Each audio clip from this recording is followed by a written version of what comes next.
So I got a new mic to attach to my microphone. Makes me feel like Frasier from Frasier.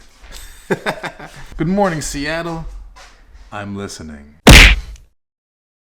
All right.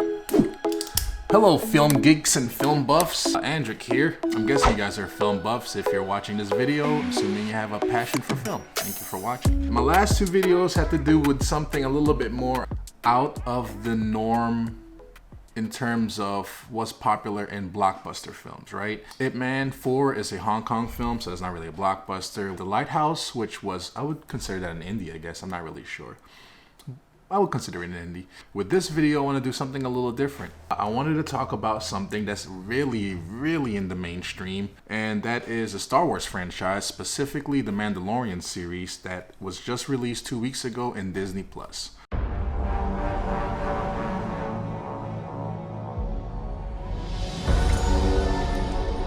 Is the world more peaceful since the revolution? It is a shame that your people suffered.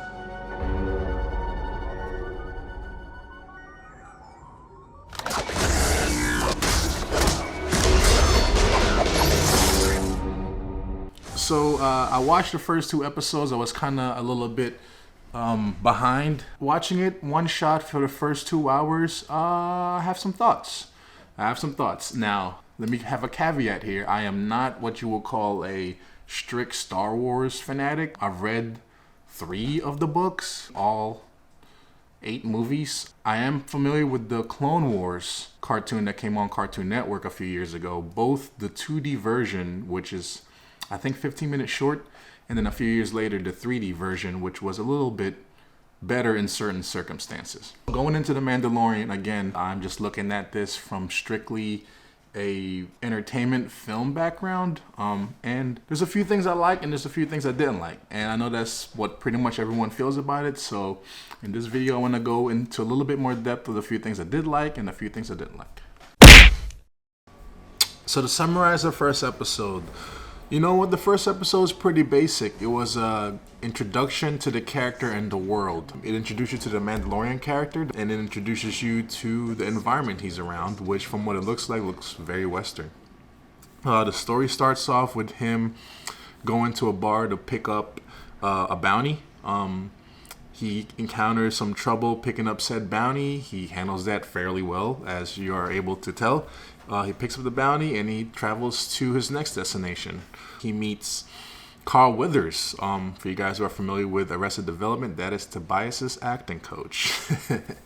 Carl Weathers is, I guess, kind of somewhat his handler. He provides him with jobs. He was not satisfied with the type of job he was getting, so he provided him a contact for something a little bit more pricey, lucrative, and much more dangerous. Mandalorian meets up with, I can't remember his character's name, but that was definitely Werner Herzog.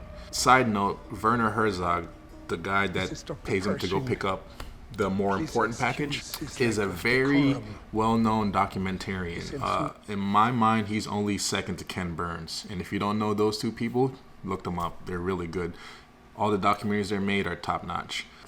Herzog pays him to go pick up the bounty. He travels to go pick up the bounty. That's where he meets an android, another bounty hunting android, which is probably the coolest thing in episode number 1. His body rotates opposite directions from his head so he can look and shoot at the same time. It's really cool. And nearing the end of the episode, they find out that the bounty that they're trying to capture, though Werner told them he was 50 years old, is actually a baby. And episode 1 ends like that, in a cliffhanger, with the Mandalorian killing the bounty hunter robot to save this 50-year-old infant.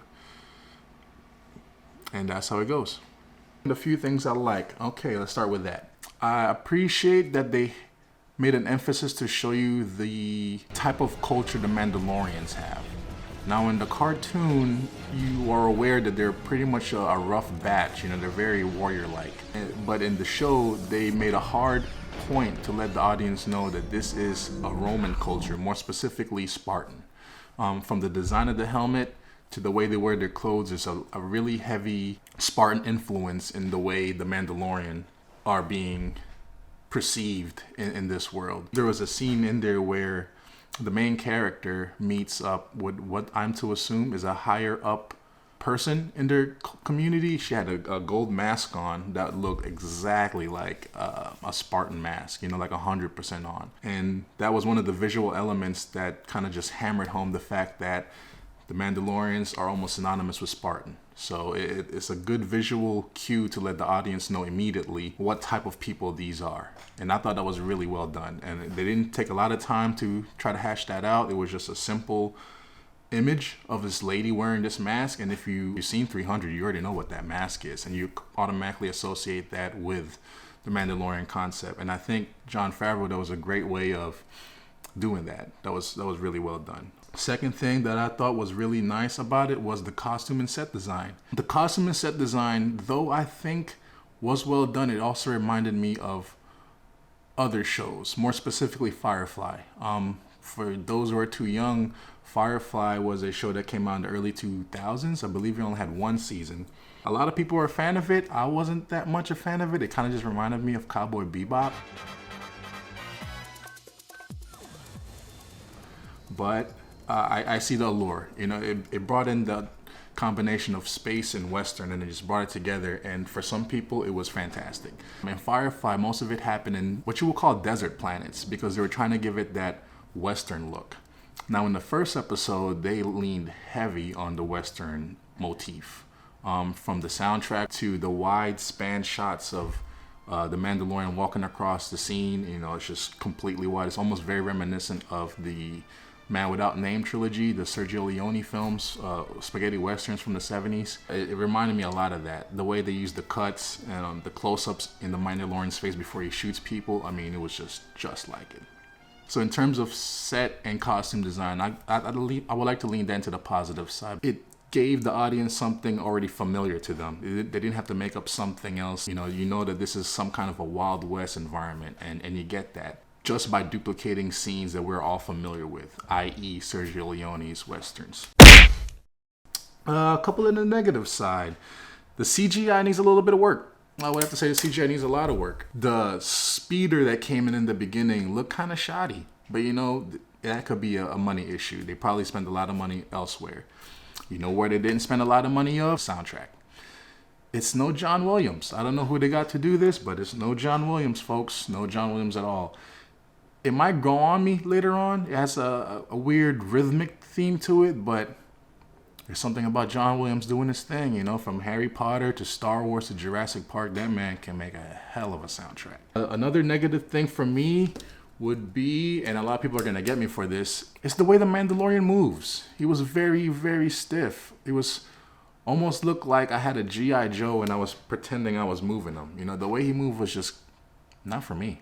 And I guess that's because of how his costume is put together. He has a lot of stiff, movable parts. And so when he's moving around, instead of looking fluid and comfortable, he's kind of looking very stiff and disjointed. Which leads me to the fight scenes as well.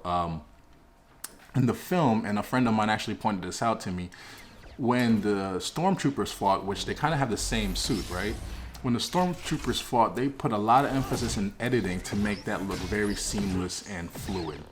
In this one, editing didn't come into play as much. They wanted to show the Mandalorian do his thing, and it didn't come across as seamless and fluid. It kind of just came across as a bit bulky and inconsistent. Almost reminiscent of like the 80s movies when you see Arnold trying to fight and you're just like, oh my God, Arnold, that's way too slow. And I'm not liking it. Kind of like a bodybuilder who can't put his arms down. Not a fan. So that's how I feel about episode 1. Again, I'm just coming at this from a strictly film perspective. Good and bad points. If you guys agree, you guys agree. If you guys disagree, oh well. That's how I feel about episode 1. So again, like I said, there's going to be a lot of people who like the show and a lot of people who don't like the show. I like it. I would give it a solid 70%, maybe even 80, 75. So I'm going to do a second video for episode 2 because I knew that came out last Friday. The next video is going to come out maybe a day after this one. Just have to film it right quick, put all the fancy workings on it because I want to be a little bit up to date with these videos coming out. And my plan is to do a review for each episode, and I believe it's 8 of them. So I hope you guys like this somewhat more filmic review of The Mandalorian, and I'll see you guys in the next episode. Bye.